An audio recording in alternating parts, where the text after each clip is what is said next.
नमस्कार प्रेक्षकांनो, स्वर्ग मराठी या चॅनलवर तुमचे मनपूर्वक स्वागत. प्रेमाची गोष्टच्या पुढील भागामध्ये असा जबरदस्त ट्विस्ट येणार आहे. तो म्हणजे आरतीला आता कळालं आहे की ती प्रेग्नेंट आहे. तेव्हा खूप घाबरलेली असते आणि ती आता लकीला कॉल करते. पण नेमकंच आता लकीचा फोन मुक्ता उचलते आणि म्हणते की आरती बोल ना, लकीकडे काय काम आहे तुझं.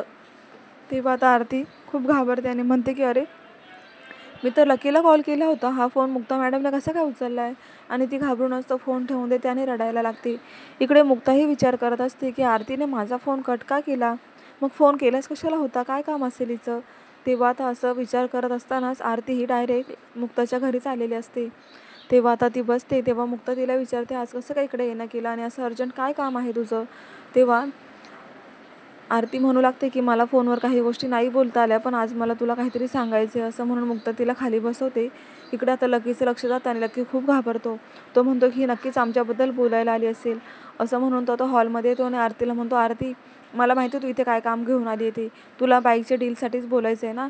अगं मग मुक्ता मॅडमला कशाला मध्ये घेतेस, मी आहे ना, आपलं ठरलं ना आज डीलरला भेटायला जायचं होतं, मग इथपर्यंत कशाला आलीस. बरं आता वेळ घालवू नकोस, लवकर चल, तर डीलरला आज भेटायचं आहे. तेव्हा मुक्ता म्हणते, अरे लकी इतकं घाई का करतोय, ती आली तर तिला बसू दे ना जरा, मला बोलायचं तिच्याबरोबर. पण लकी म्हणतो नाही, इथे जर वेळ गेला ना बोलण्यामध्ये, तिकडे तो डीलर निघून जाईल आणि मग पुन्हा फजिती होईल. एकतर खूप दिवस आम्ही वाट पाहिली त्या बाईकसाठी. तेव्हा मुक्ता म्हणते, बरं ठीक आहे जा तुम्ही, पण थोडं थांबा.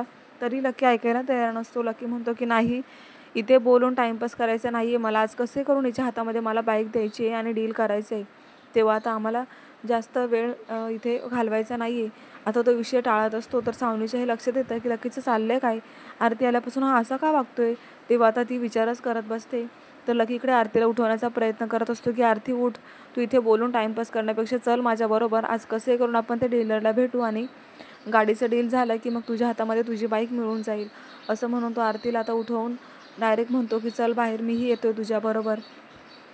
इकडे सावनीला बरोबर कळायलंय की लकी हा खूप घाबरलेला असतो आणि मुक्तासुद्धा म्हणत असते की आरती आल्याला तू इतकी घाई का करतोयस. तेव्हा आता नेमकं लकी आरतीला घेऊन बाहेर जात असताना आरतीचं एनवलप खाली पडतं. तेव्हा आता मुक्ता आरती आणि लकीच्याच मागे जात असते. ते बाहेर गेल्यानंतर सावनी इकडे येते आणि ते एनवलप उचलते. तेव्हा ते ओपन केल्यावर ती सर्व ते वाचल्यावर तिच्या असं लक्षात येतं की म्हणजे आरती प्रेग्नंट आहे. अरे वा, इथे पाणी मुरते तर, म्हणून लकी साहेब असे वागतायत वाटतं. माती तर खाल्लीच आहे याने, आता मी कसा फायदा घेते ना तेच बघा. असं म्हणून सावनी आता आरती आणि लकीच्या मागे गेलेली असते. इकडे आता आरती आणि लकी बोलत असतात. तेव्हा लकी म्हणतो की आरती, तुला काय गरज आहे माझ्या घरापर्यंत यायची. आरती म्हणते की तुला काय वाटलं रे, अरे मी प्रेग्नेंट आहे तेव्हा मी कोणाला बोलणार आहे ही गोष्ट. लकी म्हणतो की तुला ही गोष्ट घरात सांगायची गरज नाही आत्ताच, मी आत्ता घरी काहीच सांगणार नाही आहे. तेव्हा आरती म्हणते, तू तुझं बघतोय, माझं काय अरे. हां, मी ॲबॉर्शन करणार नाही आत्ताच सांगते, आणि तुझ्याकडे ना अजून 24 तास आहे विचार करायला, याच्यानंतर मी काय करेल ना तेच बघ. तेव्हा आता आरती ही लकीला धमकी देते आणि रागानेच निघून जाते. तर प्रेक्षकांनो, पुढे आता लकी हा खूप घाबरलेला असतो, त्याला काय करावं हेच कळत नाही. तर आरती म्हणते की हे बघ, तू घरी सांग किंवा नको सांगू, पण मी ॲबॉर्शन करणार तर नाहीच आहे. तर इकडे सावनीला आता पूर्ण आरती आणि लकीचं सत्य कळाल्यामुळे आता ती लगेच ब्लॅकमेल करताना दिसणार आहे. पुढे आता ती एनवलप पाहून खूप हसत असते आणि लकी इकडे प्रार्थना करत असतो देवाला की माझ्याकडून चुकी तर झाली आहे, पण याच्यामधून मी कसा बाहेर पडू. लगेच सावनी तिथे त्याने म्हणते की लकी काय झालं, तुला टेन्शन आलं आहे का कसलं, तुला मदत हवी आहे का. तेव्हा लकी म्हणतो की कसली मदत. सावनी म्हणते, हो मला सगळं कळालं आहे, तू माती खाल्ली आहे ते. तेव्हा लकी म्हणतो की तुम्हाला कशाबद्दल बोलायचं आहे. सावनी म्हणते, स्पष्टच सांगते ना, तुला काय वाटलं मी ऐकलं नाही का. अरे तुमच्या दोघांचं सर्व बोलणं मी ऐकलं आहे. तेव्हा आता तुला मदतीची गरज आहे हे सुद्धा माझ्या लक्षात आलं आहे. लकी म्हणतो कशावरून. लगेच सावनी ते रिपोर्ट आता लकीच्या हातामध्ये देते आणि म्हणते की हे बघ. लकी तेव्हा असतो आणि लकीला अजूनच धक्का बसतो. तेव्हा आता पुढे काही ऑप्शन नाही असं सावनी त्याला म्हणते.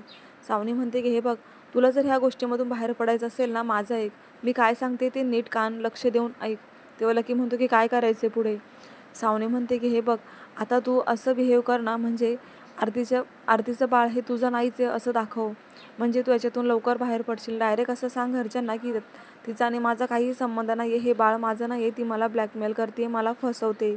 एवढंच आता तुझ्याकडे पर्याय आहे, तेव्हाच तू ह्या गोष्टीमधून बाहेर पडशील. आणि जर तुला माझं ऐकायचं नसेल तर ठीक आहे, येणाऱ्या परिस्थितीला सामोरं जा, म्हणजे तुझा दादा, तुला माहिती आहे सागर कसा आहे ते, मग तुला तो ह्या घरातून धक्के मारून बाहेर काढेल. तेव्हा आता तूच ठरव, तुला माझं ऐकायचं आहे की त्या आरतीचं.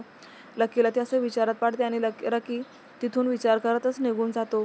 तर सावनी इकडे म्हणते की मुक्ता, आतापर्यंत खूप हवेत होतीस ना तू. आता बघ, मुक्ता वर्सेस सावनी आणि सावनी वर्सेस कोळी परिवार. मी आता कसं रस्त्यावर आणते ना सगळ्यांना तेच बघ. आणि तुला खूप उचलून धरले ना या घरच्यांनी, तेव्हा तर तुला कसं खाली पाडते ना तेच बघ. तर पुढे आता सावनी ही तिचा नाश्ता बनवत असतानाच लकी पुन्हा तिला भेटतो आणि ती पुन्हा तोच विषय काढून लकीला म्हणत असते की काय मग, रात्रभर विचार केलास की नाही, माझा प्लॅन कसा वाटतो तुला. तेव्हा लकी म्हणतो की मला काहीच कळत नाही आणि प्लीज माझं डोकं खाऊ नका. तेव्हा सावनी म्हणते की तुला नसेल ऐकायचं तर नको ऐकू, मग तुझा दादा तुला कसं धक्के मारून बाहेर काढतो ना तेच बघ. आता पुन्हा एकदा लकीला सावनी घाबरवते आणि लकी म्हणतो की ठीक आहे, मी आता आरतीशी असंच वागतो की जसं ते बाळ माझं नाहीच आहे असंच दाखवतो, म्हणजे उद्या मी अडकणार नाही. तर सावनीने आता लकीला शिकवलेलं असतं. तर पुढे आता आरती आणि मुक्ता ह्या क्लिनिकमध्ये काम करत असतानाच आरतीला चक्कर येतात. तेव्हा मुक्ता तिला विचारू लागते की अगं आरती, तुला बरं नाही आहे का, काय झालं आहे, असं काय होतं आहे तुला काल परवापासून. तेव्हा आता आरती म्हणते की ह्याच गोष्टीबद्दल मला तुला सांगायचं होतं. आता नेमकंच आरतीच्या फोनमध्ये ते प्रिस्क्रिप्शन असतं आणि मग आता आरती म्हणते की मी ह्या गोळ्या खाल्ल्या होत्या. आता मुक्ता त्या गोळ्या वाचून तिला धक्काच बसतो. ती आरतीला म्हणते की अगं ह्या तर प्रेग्नन्सीच्या गोळ्या आहेत, तू प्रेग्नन्सीच्या गोळ्या खाल्ल्यात का. मग आता मुक्ताला सर्वच हिस्ट्री कळते. तेव्हा आरती म्हणते की हो मॅडम, मी प्रेग्नेंट आहे. तेव्हा आता मुक्ता म्हणते की मग कधी झालं, काय झालं, कोण आहे तो मुलगा, सर्व चौकशी करत असते. तर आरती म्हणते की तो मुलगा लकी आहे. तर पुढे हा जबरदस्त ट्विस्ट आपल्याला पाहायला मिळणार आहे की मुक्ताला तर आरती हे सांगते की लकीनेच मला फसवलं. तर प्रेक्षकांनो, आरती आता मुक्ताची मदत घेऊन लकीचा चेहरा समोर आणणार का आणि लकीला याची कशी शिक्षा देणार मुक्ता, हेच आपल्याला पाहायचं आहे. पाहत रहा प्रेमाची गोष्ट. धन्यवाद.